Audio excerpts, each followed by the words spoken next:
श्री शिवाय नमस्तुभ्याम। हर हर महादेव। कैसे हैं आप सब। देखिए, आज का ये वीडियो बहुत ही ज़्यादा खास होने वाला है। देखो, हम सभी को पता है कि अभी प्रदोष की प्यारी सी तिथि आने वाली है और ये जो प्रदोष पड़ेगा ये पड़ेगा मंगलवार के दिन।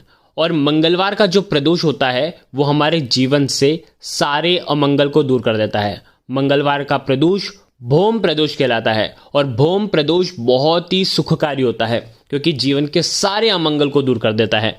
देखो, आज के इस पूरे वीडियो में हम आपको 3 महा उपाय बताएंगे। देखिए, गुरुजी ने ये जो 3 उपाय बताया ना, ये आपके जीवन के सारे कष्टों को दूर करने वाले हैं।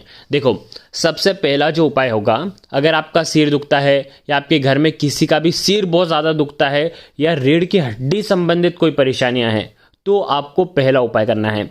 दूसरा जो उपाय होगा, अगर विवाह में कोई अड़चनें आ रही हैं, विवाह हो ही नहीं पा रहा है, तो दूसरा उपाय आपको करना है। और तीसरा जो उपाय होगा, अगर कर्ज ले रखा है, कर्ज चुक नहीं रहा है, कर्ज देने में बहुत ज़्यादा परेशानियां आ रही हैं, तो मात्र आपको गुड़ का उपाय करना है।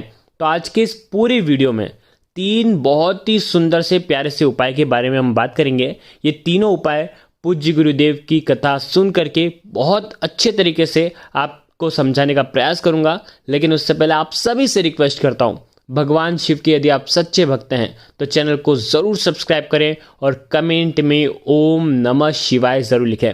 सबसे पहला उपाय, हम एक एक उपाय के बारे में बात करेंगे। पहले उपाय में होगा, अगर आपके घर में कोई भी व्यक्ति हो जिसकी रीढ़ की हड्डी संबंधित कोई परेशानी हो, कमर में बहुत ज़्यादा दर्द रहता हो, तो आपको उपाय करना चाहिए। दूसरी बात यह है कि अगर सिर बहुत ज़्यादा दुखता है, सिर में कोई भी समस्या है, अगर माइग्रेन है या बड़ी बीमारी ट्यूमर भी है, तो आप ये उपाय कर सकते हैं। बहुत ही प्यारा सा उपाय है। बच्चों का पढ़ते हैं बच्चे और पढ़ने लिखने बैठते हैं, उसके बाद थोड़ी देर बाद ही उनका सिर दुखने लग जाता है, तो भी आप ये उपाय कर सकते हैं। बहुत ही प्यारा सा उपाय है। जिन लोगों का सिर आधा दुखता हो या पूरा दुखता हो, उनको भी ये उपाय करना चाहिए। देखो, आपके घर में अगर ऐसे लोग हैं तो उनको ये वीडियो जरूर शेयर करना ताकि वो ये उपाय कर सके।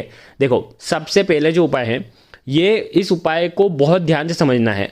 आपको क्या करना है, आप ही के घर से आपको तांबे के पात्र के अंदर जल लेना है। ठीक है, तांबे के पात्र के अंदर जल ले लिया, साथ में लेना है बेल का फल। देखो, बेल का फल आपको लेना पड़ेगा इसमें, और ये दोनों चीज लेकर के आपको भगवान शिव के मंदिर में जाना है। देखो, प्रदोष काल का जो समय रहता है वो होता है सूर्यास्त से 45 मिनट पूर्व शुरू हो जाता है और सूर्यास्त के 45 मिनट बाद तक रहता है। तो ये उपाय हो सके तो प्रदोष काल के समय आपको करना है। ठीक है, प्रदोष काल के समय करोगे तो सर्वोत्तम होता है, क्योंकि प्रदोष काल के समय भगवान शिव के शिवलिंग में साक्षात भगवान शिव का वास होता है। इसीलिए देखो, करना क्या है समझना। बेल का फल ले लिया और तांबे के पात्र के अंदर जल ले लिया और एक खाली कटोरी लेकर के भगवान शिव के मंदिर में जाना। ठीक है, अब आपको क्या करना है, ये जो बेल का फल है ना, ये फल का जो ऊपर का जो छिलका है वो आपको निकाल लेना है और अंदर का जो गुर्दा है वो आपको अलग कर लेना है। आ गई आपको बात समझ में। ये जो छिलके हैं ये आपको साइड में रख लेना है और अंदर का जो फल है वो आपको निकाल लेना है। अब इस उपाय को समझना, जो फल आपने निकाला है उस फल को भगवान शिव के शिवलिंग पर आपको अर्पित कर देना है। ठीक है, और अर्पित करोगे ना तो उसका पूरा का लेपन करना है। फल, अंदर का जो फल है ना उसका लेपन करना है। ठीक है, छिलके आपने अलग रख दिए, फल का आपने लेपन कर दिया। जब फल का लेपन करोगे तब आपकी जो भी बीमारी है, रीढ़ की हड्डी संबंधित कोई परेशानियां है या मस्तिष्क में कोई परेशानियां है, सिर दुखता है, तो उसका स्मरण करना। ठीक है, और पूरा लेपन कर देना। और उसके बाद लेपन करने के बाद उसी लेपन को आपको उस खाली कटोरी में आपको निकाल लेना है। जितना आपको निकालना है उतना आप निकाल लेना। ठीक है, निकालने के बाद अब आपको क्या करना है, जो तांबे के पात्र के अंदर जो जल है वो जल भगवान शिव के शिवलिंग पर आपको अर्पित कर देना है, श्री शिवाय नमस्तुभ्यम का जाप करते हुए। अब ये बेल का जो फल है, इस फल को ले करके जो भी आपकी समस्या है कि इसे औषधि के रूप में मैं लेकर के जा रहा हूं, ऐसी प्रार्थना करके आप वो फल है ना, आप मंदिर के बाहर लेकर के आ जाए और मंदिर के बाहर चौखट के वहां पर बिल्कुल थोड़ा सा आपको उसका सेवन करना है, महादेव का स्मरण करते हुए और आपकी बीमारी दूर हो ऐसी कामना करते हुए।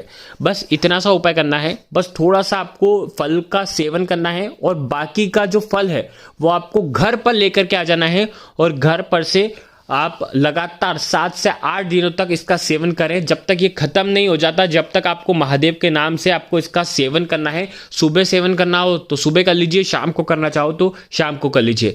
ये उपाय जो भी व्यक्ति करता है, रीढ़ की हड्डी संबंधित परेशानियां या सिर दुखता हो तो उसे ये उपाय जरूर करना चाहिए। ये उपाय करने मात्र से उसकी सारी परेशानियां दूर हो जाएगी। तो देखो, ये हो गया पहला उपाय।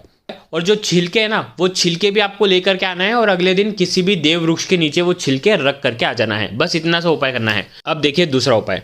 अगर आपके विवाह में अड़चने आ रही हैं, बहुत दिनों से प्रयास कर रहे हैं, विवाह हो ही नहीं पा रहा है, कोई ना कोई समस्या आ जाती है, कोई ना कोई विघ्न आ जाता है, सगाई हो गई है, सगाई टूट जाती है किसी कारणवश, या कोई भी समस्या आपके विवाह में आ रही है, किसी भी ग्रह बाधा के कारण आ रही है, तो आपको ये उपाय करना चाहिए। ये उपाय भी बहुत ज़्यादा खास है। देखो, नाम और गोत्र बोल करके ये उपाय करना है और आपकी सारी परेशानियां दूर हो जाएगी। करना क्या है समझना। केसर लेना। देखो, केसर की जो पत्ती आती है ना बाजार में, 10 रुपए का जो पैकेट आता है छोटा सा, वो केसर का पैकेट आपको ले लेना है। ठीक है, केसर लेना और घर में इस केसर को घिस लेना, थोड़ा सा जल डाल करके घिस लेना। उसके बाद ये केसर का जो जल है वो आपको एक कटोरी के अंदर थोड़ा सा निकाल करके ले लेना है। ठीक है, साथ में लेना है तांबे के पात्र के अंदर जल और उसके साथ में लेना है 1 लोटा जल। ये तीनों सामग्री लेकर के आपको जाना है, मंगलवार के दिन प्रदोष पड़ी है, उस दिन आपको जाना है भगवान शिव के मंदिर में। आप प्रदोष काल के समय भी ये उपाय कर सकते हैं, नहीं तो सुबह से शाम तक जब आपकी इच्छा हो तब आप ये उपाय कर सकते हैं। देखो, करना क्या है, सबसे पहले 1 लोटा जल आपको अर्पित कर देना है। ठीक है, आप जो केसर लेकर के आए हैं, वो केसर बेलपत्र के पत्ते के ऊपर वाली जो पत्ती है ना, वहां पर आपको पूरे केसर का आपको लेपन कर देना है। ठीक है, केसर का लेपन कर दिया। देखो, ये उपाय जिसका विवाह नहीं हो पा रहा है वो भी ये उपाय कर सकता है, साथ ही साथ या तो फिर घर का कोई भी व्यक्ति उसके नाम से ये उपाय कर सकता है। देखो, करना क्या है, केसर का लेपन कर दिया चिकनी वाली साइड पर। अब आपको क्या करना है, ये बेलपत्र देखो कैसे पकड़ना है समझना। ये बीच की जो डंठल है, यहाँ से बेलपत्र को पकड़ना है और बेलपत्र महादेव के शिवलिंग पर आपको अर्पित कर देना है। नाम और गोत्र बोल करके, जो जिसका भी विवाह नहीं हो रहा है उसका नाम बोलना और उसकी गोत्र बोलना। यदि खुद का विवाह नहीं हो रहा है तो खुद का नाम और गोत्र बोल करके निवेदन करना महादेव से कि विवाह संबंधित जो भी परेशानी आ रही है वो सब दूर हो जाए। ऐसी कामना करते हुए ये उपाय करना। मात्र 3 महीने के अंदर आपकी जो भी समस्या है विवाह से जुड़ी हुई वो सब दूर हो जाएगी। बहुत ही प्यारा सा उपाय है, तो ये दूसरा उपाय भी आप कर सकते हैं। अब हम बात करते हैं तीसरे महा उपाय की। तीसरा उपाय है, कर्ज की स्थिति अगर आपकी बनी हुई है, कर्ज से परेशान हो रहे हैं, किस्त बहुत ज़्यादा आती है, कर्ज ले लेकर के परेशान हो गए हैं, किस्त भर भर के परेशान हो गए हैं, तो आपको ये उपाय करना चाहिए। ये है ऋण मुक्तेश्वर महादेव का उपाय। बहुत ही प्यारा सा उपाय है, नया उपाय है, बिल्कुल ध्यान से समझना। देखो, करना क्या है, आपको लेना है, देखो सबसे पहले समझ लो क्या क्या चीज़ें आपको लेनी है। एक तो 1 बूंद शहद लेना है, साथ में लेना है 11 लाल मसूर की दाल के दाने, और उसके साथ में लेना है 1 टुकड़ा गुड़, और उसके साथ में लेना है तांबे के पात्र के अंदर जल। ठीक है, अब आपको क्या करना है, भगवान शिव के मंदिर में जाना है। ये उपाय आपको करना है मंगलवार के दिन, प्रदोष जब पड़े तब आप ये उपाय कर सकते हैं। जब भी मंगलवार के प्रदोष पड़े तब आप ये उपाय कर सकते हैं। आपको क्या करना है, भगवान शिव के शिवलिंग पर आपको ओम का निर्माण करना है। शहद से ओम बनाना, अपनी सीधे हाथ की चीटी उंगली के पास वाली जो उंगली है जिसे अनामिका उंगली कहते हैं, अनामिका उंगली से ओम का निर्माण करना। अब इसी ओम के ऊपर आपको 11 लाल मसूर की दाल आपको अर्पित करना है, ऋण मुक्तेश्वर महादेव का स्मरण करते हुए। ठीक है, 11 लाल मसूर की दाल डाल दी, और उसके बाद जो तांबे के पात्र के अंदर जल है उसके अंदर 1 टुकड़ा गुड़ का डालना, और ये गुड़ मिश्रित जल जो है श्री शिवाय नमस्तुभ्यम का जाप करते हुए। बस इतना सा उपाय करना। जो भी जिसने भी कर्ज ले रखा है उसको ये उपाय करना है। घर का कोई भी व्यक्ति ये उपाय नहीं कर सकता। जिसने कर्ज ले रखा है, जिसके ऊपर कर्ज बहुत ज़्यादा है, उसे ये उपाय करना है। जो भी व्यक्ति ये उपाय करता है उसके जीवन से कर्ज जो है वो उतरना शुरू हो जाता है। तो ये भी बहुत ही प्यारा सा उपाय था। तो देखो, आज के इस पूरे वीडियो में मंगलवार के दिन प्रदोष पड़े तब आपको ये उपाय करना है।